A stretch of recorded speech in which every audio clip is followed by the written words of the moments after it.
চিংড়ি মাছ দিয়ে আমি মোচা ঘন্ট করবো। কড়াইতে তেল দিয়ে চিংড়ি মাছ ভেজে নেব।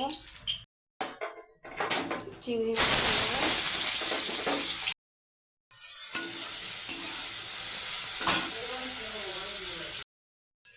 তুলে নিয়ে মাছ ভাজা হয়ে গেছে। চিংড়ি মাছ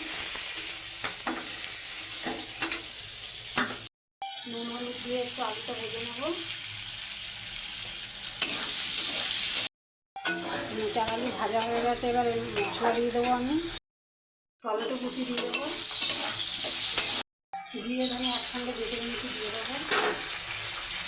হলুদ দেবো, কাঁচা লঙ্কা দিয়ে দেবো। মশলা কষানো হয়ে গেছে। মোচা সিদ্ধ করে রাখা মোচাটা আবার দিয়ে দেবো, আর একটু নুন দিয়ে দেবো।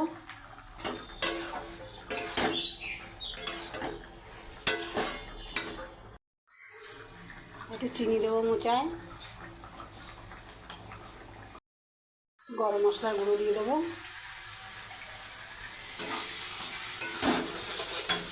একটু ঘি দিয়ে দেবো।